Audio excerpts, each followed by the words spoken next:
I, I was born in Argentina 97 years ago.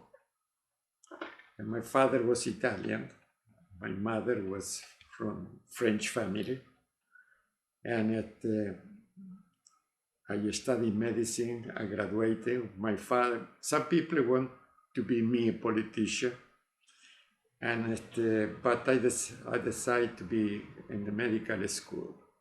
I studied medicine in Buenos Aires, in Argentina, and Che Guevara was one of the companions in the medical school. I graduated in 1950, and Che Guevara, mi hermano, graduation was in 1952. At that time, Eva Peron died. The reason is that when I was a student in medicine,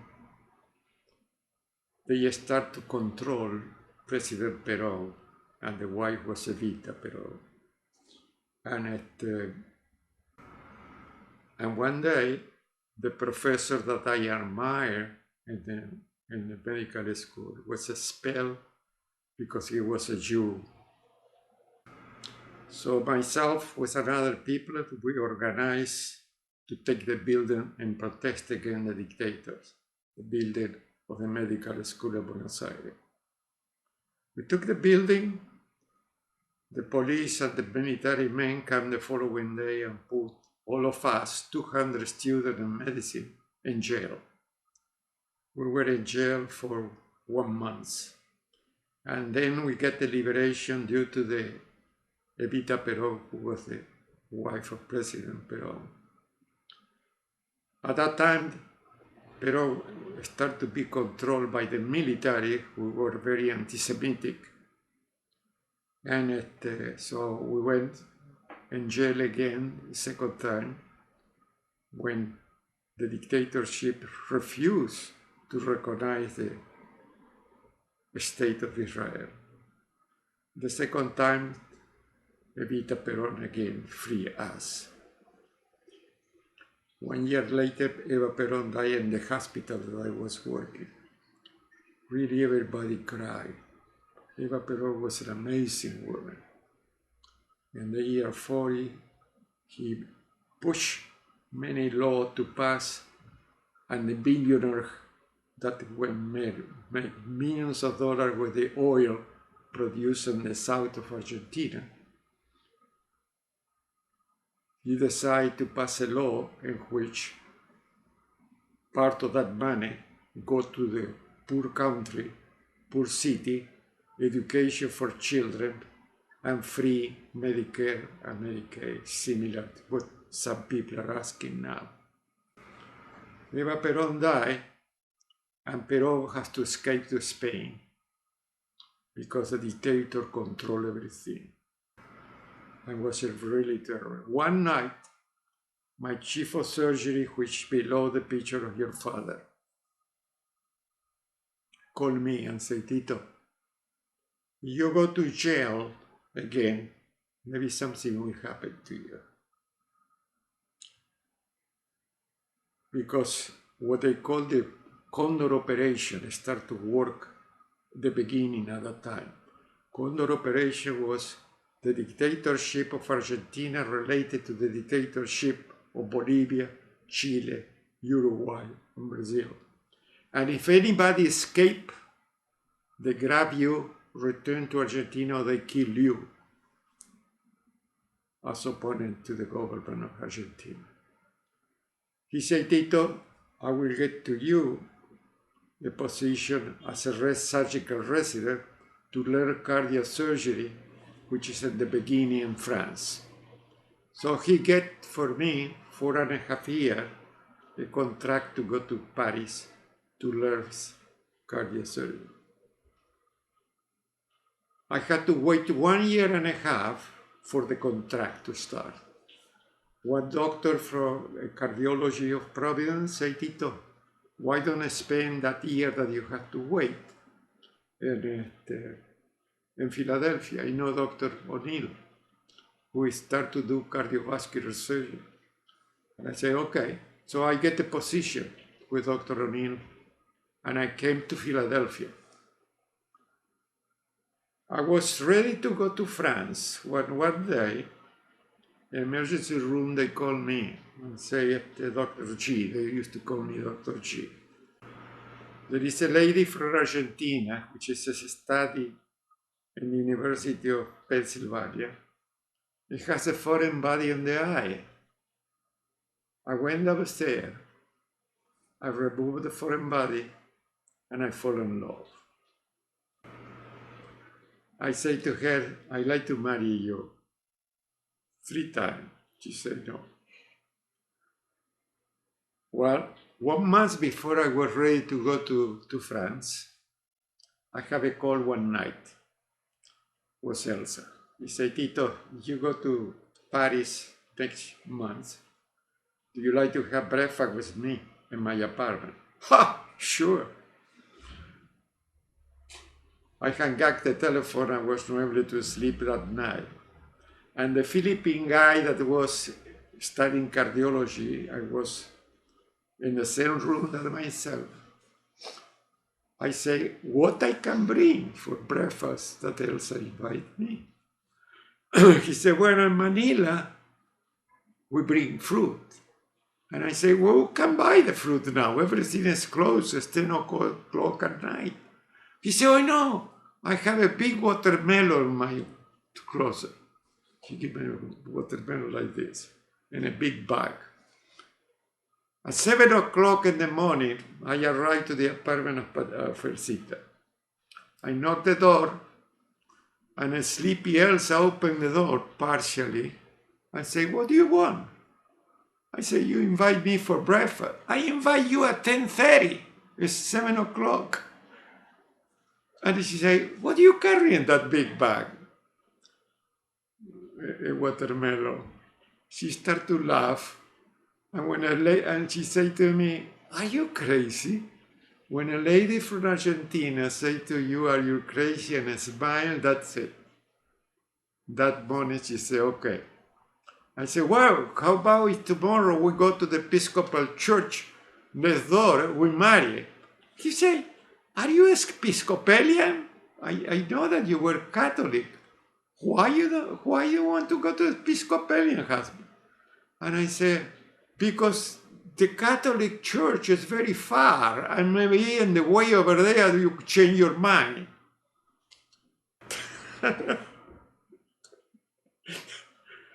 Well, I decided, well, let's go. No, she said, I don't want to marry now. I like to know your family, and you know my family. So we go to Buenos Aires and have it there. We come back and marry. And we did it. I canceled because Dr. O'Neill got for me a position in Hahnemann Medical College for 4.5 years. So Elsa can finish the study in Pennsylvania University. That's why I end in America. When I finish my training, I passed 3 boards: medicine, surgery, and cardiovascular surgery. Why? With my bad English, the help of Dr. O'Neill. He was a friend of Dr. Cooley from Houston, who was at the board.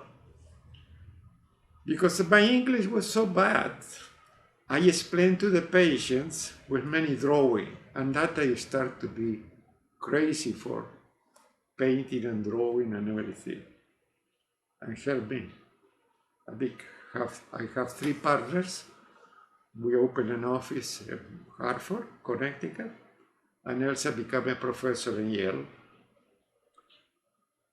And then one day, when I was 65, Elsa said to me, Tito, retire, go to the School of Art.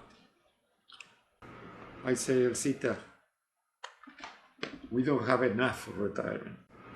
We were not able to pay too much money. Now, with the aortic coronary bypass, and do you know what respond that lady that I can never forget?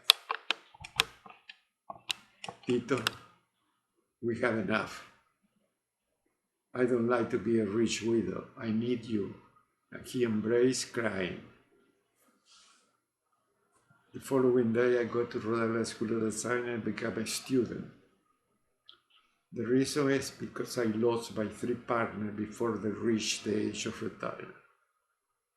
3 wonderful surgeons, but we suffered all the errors that we committed during the beginning of cardiac surgery. That's the story of my profession. I became an artist. I organized a group that through the 16 exhibits, I have 100 artists together frequently in a large table in Providence, in a big building that my son created, a big studio. We have 16 exhibits in the Supreme Court. And then they were planning to name the boss at the top of the Supreme Court. There were 16 people, attorneys, applying for that position.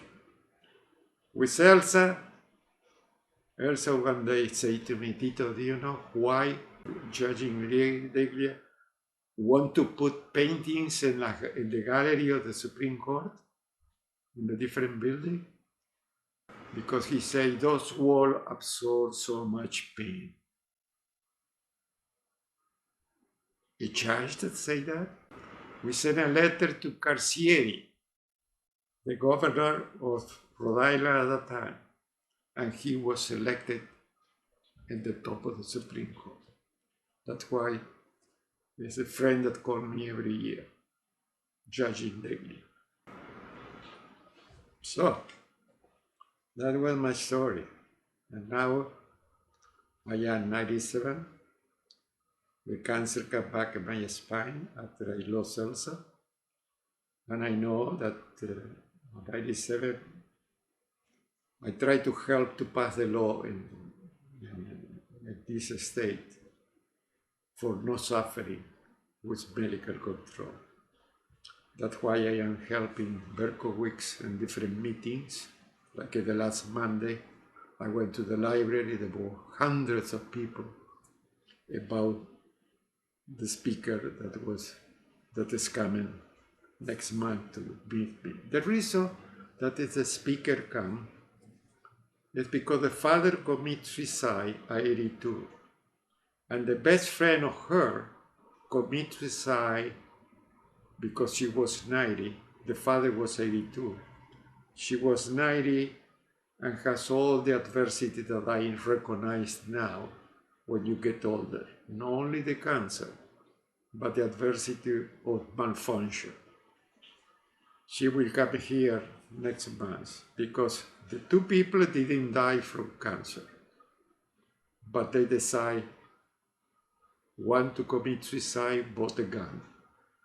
And when asked me, Andrea, the good friend of her, I say, no, I am not thinking about to use a gun, neither I plan to be in the agony not to eat and not to drink for 2 weeks. I like to have to pass the law and then die in peace with honor. And that is why I go to all these meetings that invite me. Crazy Tito. I love that Elsa called me Crazy Tito all the time. That's why I have the ashes of her underneath. Each November night, at 10 o'clock at night, I will tell Auntie to you. I bring the ashes and push over there. I look at the picture of the woman that I love so much. I cry. And then I put the ashes. I ask my children, if I die, I want the ashes together and maybe you will listen. Hey, Crazy Tito again. That is my life. So you understand why Elsita called me Crazy Tito, right? She was She was an amazing woman. I never believed I will marry that woman. Never believe it. And Patricia has a lot to her, my daughter Patricia. I'd like you to meet Patricia. Yeah. He was an amazing mother. I was an absent father. I apologize. I say to my children, sorry. I was an absent father because I had to spend all day doing surgery and then go to the ICU and control all these patients. At that time, there was no a team to work together. We were four surgeons that we had to follow the patient and then intensive in ICU. That is my life. Cancer Connection, why I go to Cancer Connection every Wednesday? One of the doctors, about 1 year ago, he said, Tito, why don't go to Cancer Connection every Wednesday? You will give a lot of hope. I start to go over there. One day,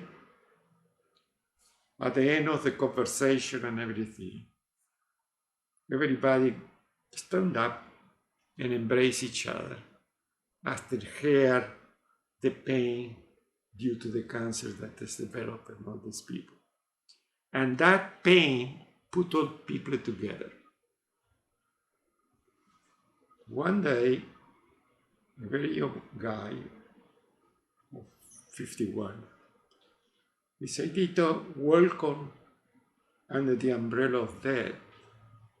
I say, why the umbrella of death? Look, I have more than 30 years alive. Remission. Why not? Why not to put under the umbrella of hope? Hello? People that are in trouble with divorce and everything. Here, the population here is changing continually. And some people come here crying because of divorce or this. I say, I am not psychology. And I give the name of a good psychology at Amherst. And but I don't know, because I am a physician, they believe I know everything. It's not true. And so that's part of my crazy life. Crazy Tito. But I admire your father. Your father is amazing. I say to everybody, it's an inspiration. And I say, I have a picture of Dr. Arnold. I have a professor that was doctor, for example, the doctor that spelled, he was a Nobel Prize in diabetes. And because he was a Jew, it was a spell. And I become very fighting anti-Semitism. And that's why they give it to me, the gold medal to the best companion over there. And I used to talk in public. Apparently, talking in the Spanish, I was very good, not in English. And many people say to me, Tito, you have to be a politician. I am not interested to be a politician, I don't like it. And that is when I decided to go to France, and in the first one, when they give it the picture over there, when they give it to me, the gold medal to the best companion. I didn't get the gold medal for my profession. My brother was a famous surgeon, but I never became a celebrity in anything.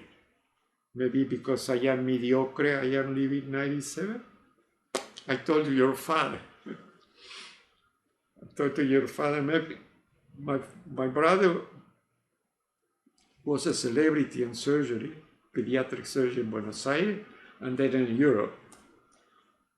And when he retired, he started to have a stroke. He went from the pedestal down, and he died in the late 70s. How come I live so long? I say to your father, make a will, because I am mediocre. I told that to your father. So I have tremendous admiration for your father. You have to be very proud to have a dad and a mommy, because I know your mother too. They're separated, it's okay. That's part of life. Don't criticize when people are separated. Sometimes there are very good people with a good relation, but that is human. And many people that separated and then a beautiful relationship because the children, like you, put together, no matter what happened. My son Arturo went through divorce, very painful, with the wife has an affair, and now the wife is very sad because the new guy that was abandoned her. But my son married again with another lady, have another baby. Life is full of adversity. And do you know what I say in the Cancer Connection? When you get cancer, your personality changes completely, and you have to accept that. And start to love yourself, no matter what happened in your life. I learned all these things from my father. I have a father that never raised a hand. When I decide not to be a Catholic guy, he says, okay, Tito, because they treated very badly in the Catholic school. So, my father say, when I say, Daddy, I don't want to be Catholic anymore. And do you know what respond this father that never raised a hand? Tito will go to church and pray for you. What do you want? Do you want better life? You have a good life, a lucky life. And despite to be in jail and everything with a dictator. And many people ask me in a cancer connection, Tito, why don't you write a book? I say, do you know what happened with the guy that wrote a book in 97? You don't remember if the thing happened, and you remember if the thing didn't happen. That's it. Did I tire you? I hope that when you leave, you say, are you crazy, Tito? Okay.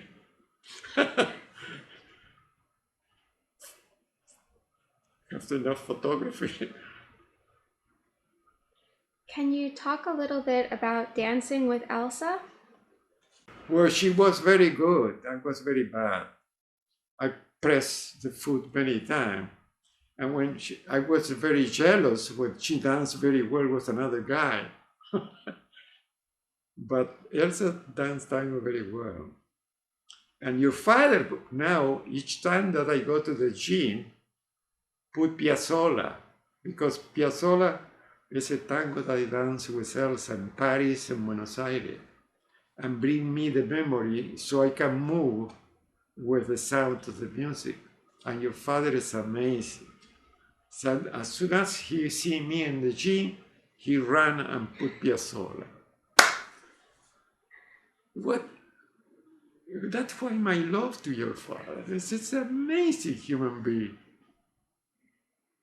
You should be very proud of it. Very proud. Everybody loves him. There are things that, because I am in Argentina, for example, he walked with a guy one day paralytic, and do you know what your father does? With a hand on the shoulder, walking from machine to machine. Touching. Sometimes with the touching was correct, and your father knows very well that. I saw many times put a hand on an old guy with white hair and teaching the machine. That's why I love your father. It's like a part of one of my children. You have to be very proud to have the father that you have. You're lucky. I know. I am lucky for myself with my father.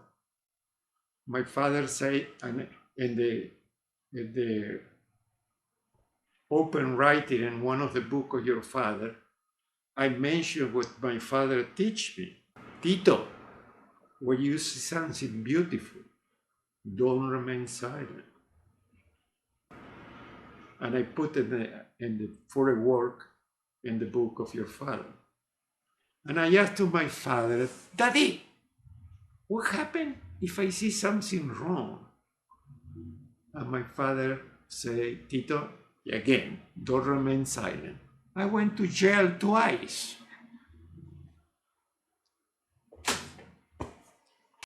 Can you tell the story of how you came to my father's gym? Well, I was here looking for an assisted living.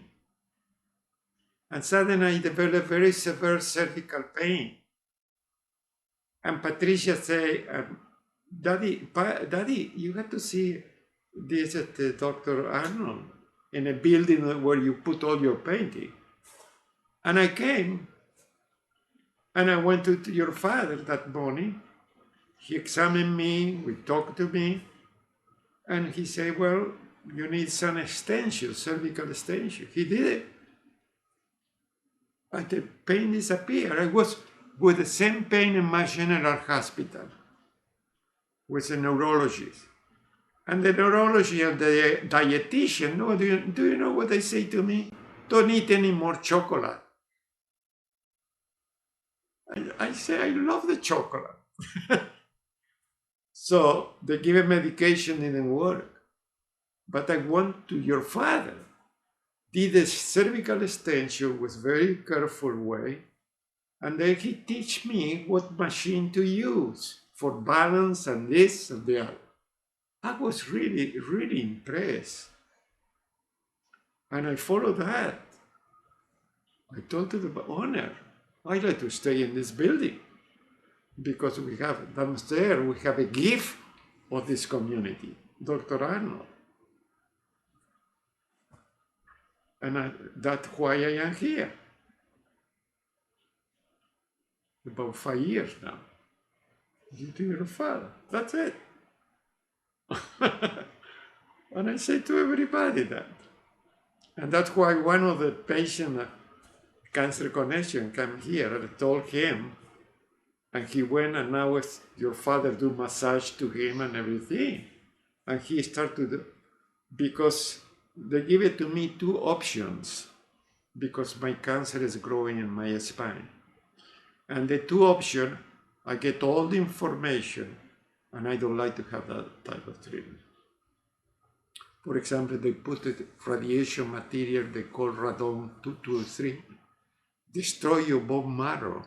If I was young, I would recover, but at 97, if I destroy my bone marrow, I will not recover.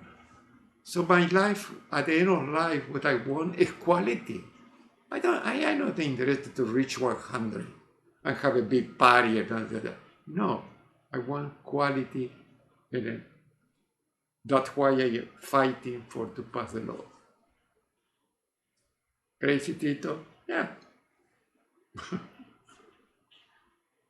Can you talk about the law that you would like to pass? With dignity and no suffering. In Cancer Connection, I say, in Cancer Connection, I say very clear, when I die, I don't like to suffer. I don't like to be alone. And I don't like to be a burden. Are the 3 things in it. I live alone now. I don't have any friends and everything. I try to, many of these people of Cancer Connection come here. I make sandwiches and everything.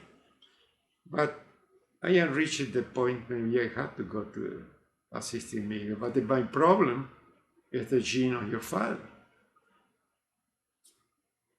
That's why I push for dignity at the end of life. With medical control, I say at the Cancer Connection, why medical control? Because if you are a young person and you have the diagnosis of cancer, for you it's natural to think, I am near to death. It's not reality that. You have to think, what happened to me? Why I survived 35 years with 3 cancers: cancer of the stomach, cancer of the bladder, cancer of the prostate, in my 70. Because I increased my defense. I didn't kill probably the cancer cell. I make the cancer cell to become sleepy. And it's what happened now in politics. Why we don't talk with the enemy? Rather than insulting and fake and do terrible things. I can see the news now. Are terrible. It's a hate both sides. And it, I don't know. So, and I went to the reason why I went was 5 days ago to a hearing specialist in Greenfield was because one day they invited a party in Springfield or the Bay Medical area. And I went over there and suddenly one lady in the group, "Oh, Tito, I know you. I hear your classes of Charlie Chaplin in Rhode Island." I said, "Well," she said, "when you will give the classes again?" And I said, "Well, I have hearing problem and everything. If you ask me question, I am not able to hear well. So I will go." So, and that's why I went to the hearing the other day. And do you know how much cost the equipment? All the equipment for the first free test? $6,400.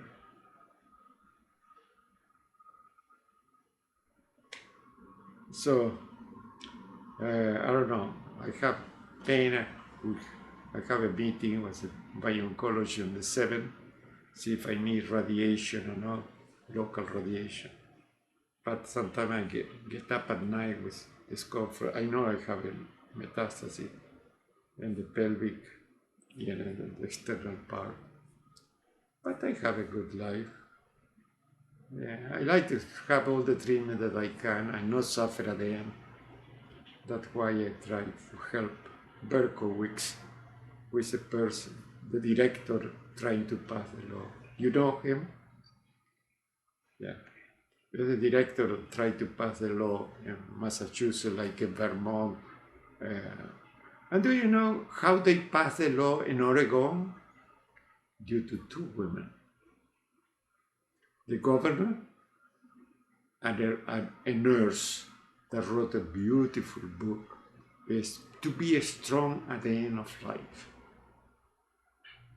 These 2 ladies is the reason why Oregon passed the law so easy. Women. That's why I say in Cancer Connection, why we don't get together, women and men?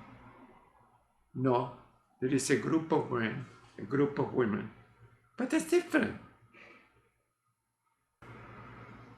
I say, when women, I saw in my Elsa, they have problem, painful problem, they get together. Men, they don't do that. Except there are some exceptions. But usually, I remember I never did that.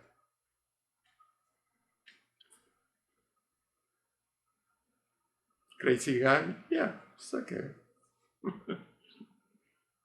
Someday maybe I use a color on my legs to call attention in the gym.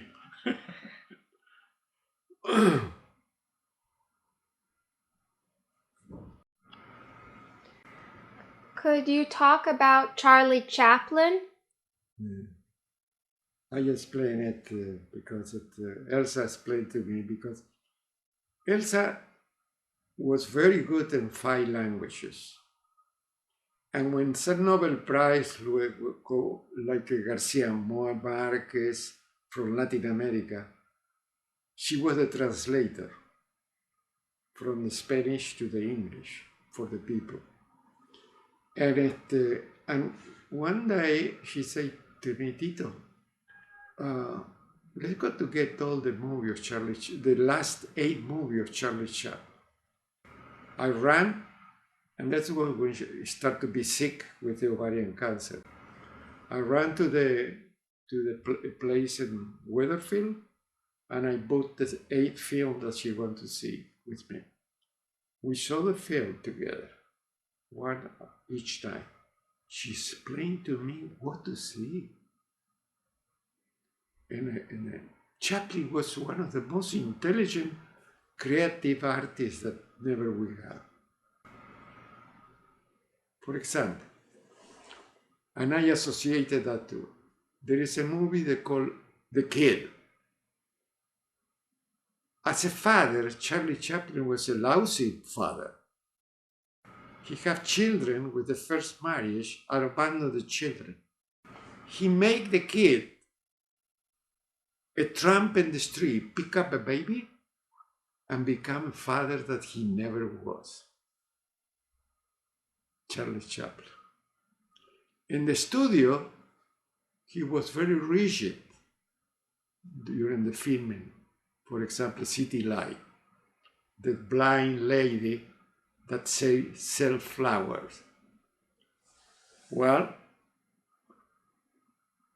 it was incredible. The thing in Limelight. One day, The Limelight is a movie in which Charlie Chaplin is almost 50 years old, and the lady, a ballerina, tried to commit suicide. And he saved her and pushed her to go back to dancing and everything. She did it so well that she, after a few months, wanted to marry him. And I say, I am almost 60. You are in the 20s. I will not make you happy.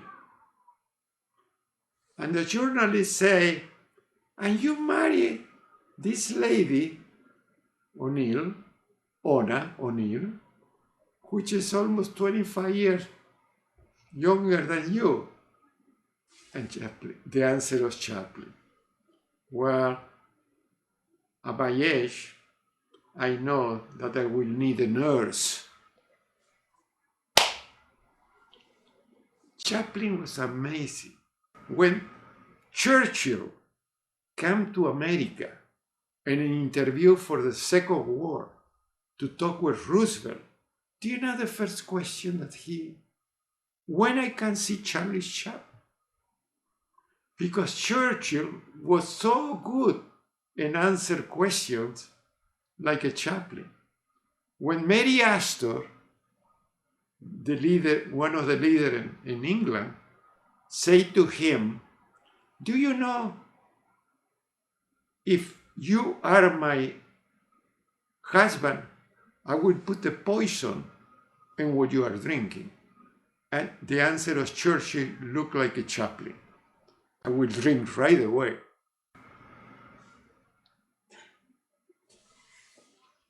It what happened with Charlie Chaplin in a party. It was with several artists and people of the CIA in the same round big table. And there was Hoover, who was the guy in charge of the CIA. And I started to make joke about against the Jew. Chaplin suddenly didn't tolerate that, grabbed the fork and everything, put on the floor. The 3 or 4 artists who were with him stand up and start to leave. Before they leave, Hoover said, Mr. Chaplin, are you a Jew? To get so offended for what we were talking about? he looked at him and said, my brother is a Jew because he has another father. But I didn't have the privilege. Why? A politician in Boston said to McCarthy, don't call Charlie Chaplin when you were the investigation about communism and the thing. He never called. However, do you know how to avoid Chaplin? He went on vacation in England and the CIA avoided him to come back to America. They were afraid of what he will answer. As a politician in Boston said, can destroy you. He's so intelligent that he created all those movies, which Elsa explained to me what to see in each movie. Do you understand what with my lousy English? Yeah. No, I understand you perfectly. Yeah, my problem is the hearing. Mm-hmm. And I hope I can improve. Can you talk about the man in the photo below my father, the senator? One is in the red painting. Your father is over there. In the red is the chief of surgery that talked to me and said, Tito, go to France. You have a risk. You go in jail for the third time. I don't know what will happen to you. And the other guy is the guy in the Supreme Court who called me every year and helped me to do 16 exhibit. And I was in the newspaper. Can you talk more about Elsa? The day that she said to me, Tito, okay, I will marry you. But he said, I'd like to tell you something. In my family, I have a father who was a good guy, but very rigid. And sometimes criticize a child in a bad way is worse than a bite. And apparently the father was very rigid. And she said that day that they say, okay, Tito, I will marry you. He said, I'd like to tell you something, Tito. And she said, I tried to commit suicide 3 months ago. And she said, look, you have 2 cuts on each side. And I say, Elsita, my mother was a depressed person because she has a very French bad father. Again, the 3 daughters, not with the guy, with the man as a son, but with the 3 daughters. She was very rigid. And so she's really escaped from the house. And I came here because I have a family in Maine, and I started to study at Pennsylvania University. And I said, she showed me that she said, you will marry me despite. I said, Elsita, I have the experience of my father with my mother that was depressed. And I saw all the love that he put in her. And she survived. And the depression. So we work together in that. And if we need to go to see a psychologist, I will go with you. And that is the story of Elsa. He was a brilliant teacher in literature in Yale University. But little by little, he noted that men control everything at Yale University. And she was a little disturbed. And finally, she decided to abandon Yale University and I became a social worker, come to study here in a big college. And one professor, when she graduated, one professor said to Patricia, me, and Arturo, and myself, you know, I never saw a student in the Smith College become a social worker when she was a professor in Yale. But she loved social work, opened an office, and worked for a few years as a social worker. She was a brilliant woman, and when she died, about several weeks before, I was with her all the time, and holding hand, because she was in an hospice, because there was no way to save her. What happened with the cancer of ovarian is a cancer that is what they call in medicine in those years the silent killer. The silent killer means that the cancer spray with a lot of fluid, which is full of metastatic cells. And when you have to start symptoms, it's too late. Eva Peron happened like that.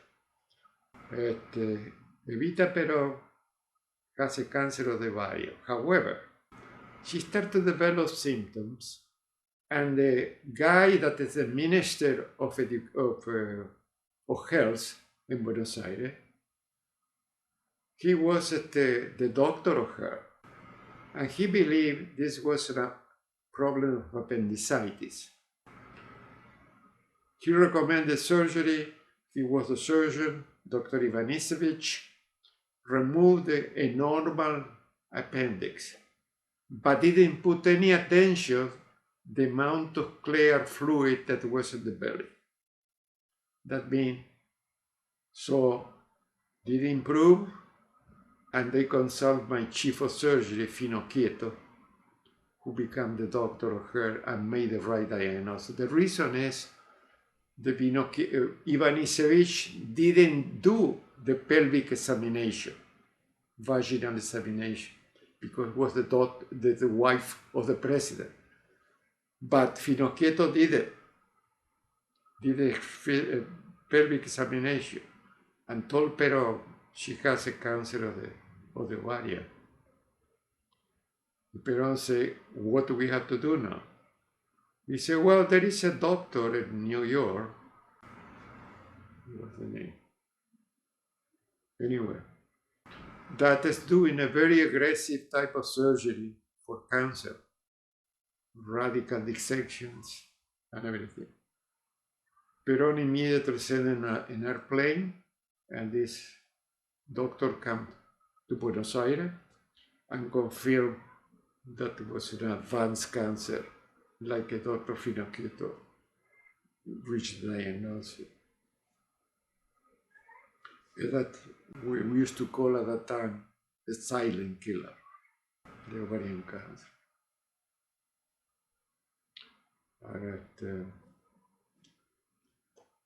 But Elsa, it has quite a life. I never imagined to marry a woman like that. That's why I suffer so much. But, and the memory, I listened the tango your father put in, and my memory laughing, dancing tango together with my wife. A couple of ladies say, Tito, I am closing the eye when listen the tango now, the Dr. Arnold put. And I can feel the movement and everything.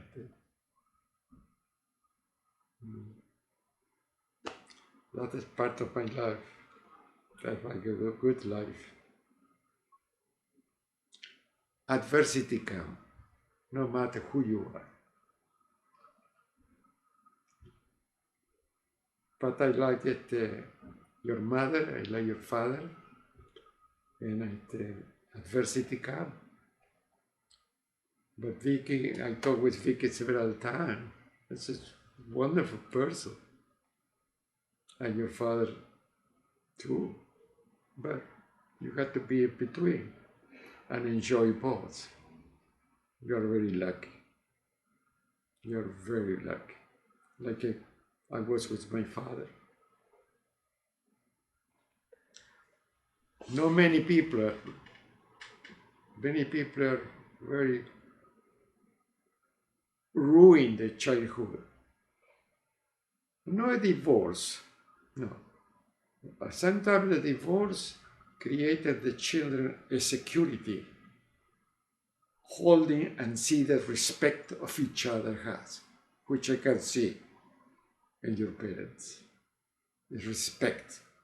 Your mother go to gym, to exercise and everything. That is an example of human being. We suffer in a different way.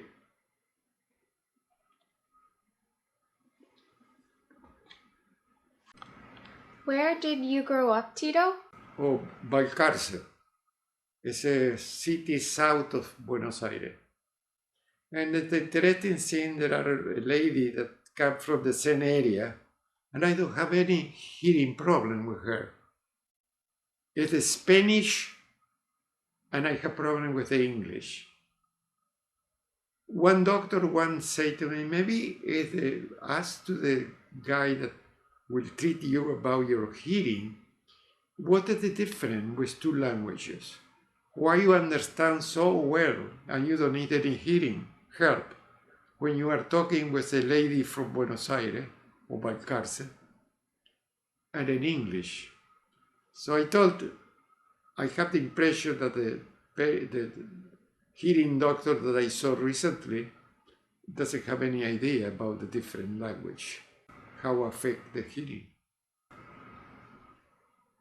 But when the hearing increase in older people, that's happened. One thing happened. The loneliness increase to be alone.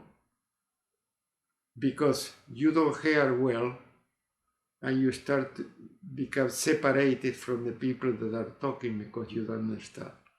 So to be alone increase the effect that you don't listen well. I am lucky that sometimes I come here many people that speak Spanish and I don't have any problem with them. So something is going on with the language and Can you talk about making art about heart surgery? And can you talk about heart surgery? Well, the enthusiasm myself started when I was one day playing Tarzan, jumping from one tree to the other. I was 9 years old. I fell from the tree and I have a fracture of the spine. I was with a support for 1 year and a half. In that time, when I was immobilized, my father brought me color paint, a big piece of paper, and I started to paint, to do the drawing. Then, when I came to America, I noted that my English is very lousy. And what I did with some operation that Dr. O'Neill was doing, I started to explain to the patient with drawing, for example, to put a finger in a mitral valve, break the commissure, and then make a drawing, and I give it a drawing to the patient. One morning, I was at the Episcopal Hospital, and suddenly I was explaining to one of the patients the operation that was planning Dr. O'Neill to do it because I was a surgical resident. And suddenly, I feel one hand on my shoulder. It was Dr. O'Neill. He said, "Oh, Tito, I like what you are doing." I said, "Well, Dr. O'Neill, my English is so bad that I try to explain to your patient what type of surgery you will do." Suddenly, I start to use, in my profession, many drawings. Then I translated when I decide to go to School of Art, do painting. That's why I make so many paintings, hundreds of there. I don't know what the children will do when I die, was all the thing. And that's why it, and sometimes I explain, recently come one of my doctor, Tito, I'd like to visit you in the apartment. Do you know Dr. Elsa? Well, he came, and I explained some of the anatomical paintings that I did. And I used to do a lot of painting, anatomical and everything, and I give it to many doctors. To the father, I give it 4 or 5, you know. And because I like, doctors that I am married, I give it the painting. That's why I give it to your father, the painting. One day your father mentioned that probably some people want to buy a painting. And I said, well, Dr. Arnold, if you sell the painting, go with your wife to Buenos Aires with that money. You say, no, I will not sell that. No. But I give you one of dancing, that the blue, that is in the book that he wrote, and the composition and everything, I like it. That was the Supreme Court, all those, the top abstraction. They want to buy the painting. One of the judge, Krieger, he said, Tito, can you sell this to the Supreme Court? And Elsa said, Tito, don't sell. All that collection of abstraction.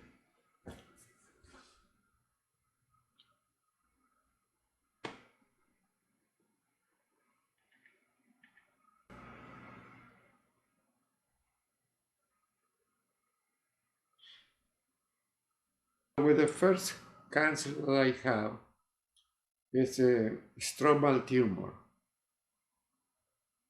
One day, I have a routine chest X-ray when I was in practice, at the end of the practice. And in the chest X-ray, there was a calcification in the lower part of the chest. And Dr. Hasseltine was a good friend of mine, and Dr. Nekul, they used to do general surgery. They said, Tito, probably that is a calcified lymph node. 2 days later, Dr. Libertino came to give a conference in our hospital because he was one of the chief in surgery in Leahy Clinic, and I know before. And I said, Dr. Libertino, do you like to see the check X-ray that I had the other day? So we went to the X-ray department, and he said, Tito, I will ask the radiology to get a tomogram. A tomogram is different level of the chair, of the lower part of the chair. We did it, and because he spent the night for two conferences, and the following morning we went to the X-ray department, and the radiologist said, no, the calcification is not in front of the aorta, it's in the stomach, And Libertino said, Tito, why not go to see a guy that is a gastroenterology in Mass General Hospital, Dr. Donahue. He's a leader in gastroenterology. I said, well, this probably will be a calcification, because at that time, a calcification means granuloma to us. But Elsa pushed me, no, Tito, let's go to see Dr. Donahue. We went to Boston the following day, and we went to see Dr. Donahue, and we carried the X-ray and everything. And Dr. Donna, he say, I say, two of my friends say this is probably a granuloma. And he say, no, there is one tumor in the stomach that has calcification, a sarcoma. It's what they call stromal tumor. And I say, what do you recommend it? To have biopsy right away. I say, why? Because if this is a stromal tumor, can bleed at any moment, and you get really in trouble. We read that night, we spent the night in the Holiday Inn across the street. And the following morning, I had biopsy. I was cancer. It was a stromal tumor. And the doctor said, you need surgery right away. Because this is a type of tumor that can bleed and you kill you and produce early metastases in the liver. I said, who is the surgeon that will do this? He said, it's a French doctor here in my general hospital. I will talk to him right now. I talked to him. I went to see the same day this doctor, and he said, I agree with Dr. Donahue. You need surgery right away. And I say, what type of surgery? He said, I had to do a thoracolapparotomy. Thoracolapparotomy, they open the chest and the belly. And I say, if it's in the stomach, why don't approach from the stomach? And that's it. He said, no, I had to go from above because this is near to the esophagus. And I needed to go through the chest, cut the diaphragm, and then to try to protect part of the esophagus. When you want to do the surgery? As soon as possible, he said. 2 days later, I have surgery. They removed 45% of my stomach. They protect the esophagus. I have a long incision here. I recover very well. 2 years later, I developed cancer of the prostate. I went to see Dr. McGovern, who was a urologist that I know in my general hospital. He said, I will do biopsy right away. Did the biopsy and confirmed that there was very localized cancer of the prostate. 2 years later. And he recommended to have it radiation because my age, I was 73. The day that I was with a radiology oncologist at Dr. Newsom, I was sitting there and they say, I recommend the radiation. And then we'll cover you with Lupron. Lupron is hormone therapy. And he say, and probably you will be impotent after a few months.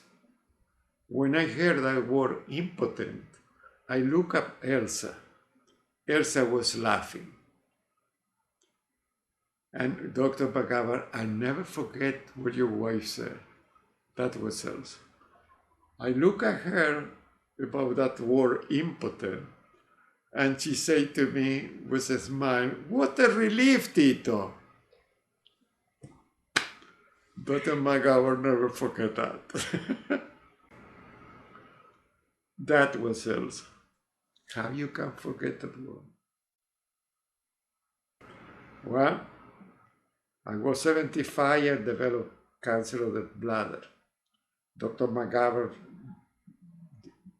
discovered this with a routine cystoscopy that I have every 6 months. I was lucky. It was a malignant polyp, however, no invasive. Another guy to be in a good place with a good diagnosis, a second opinion, how important is a second opinion. I recommend it to everybody. You can have a very good doctor, but we are not perfect. The second opinion and stuff is very, very important.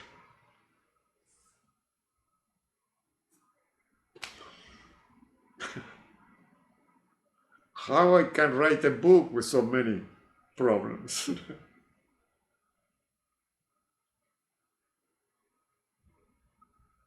But I am glad to talk to you with the daughters, so wonderful. Mm-hmm.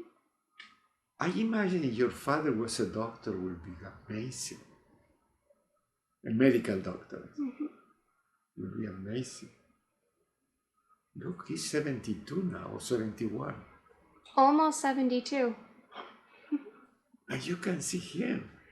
Mm-hmm. It's incredible. Mm-hmm. Jumping and everything. I see in the morning, oh my God. What example for you. I believe it's enough for you.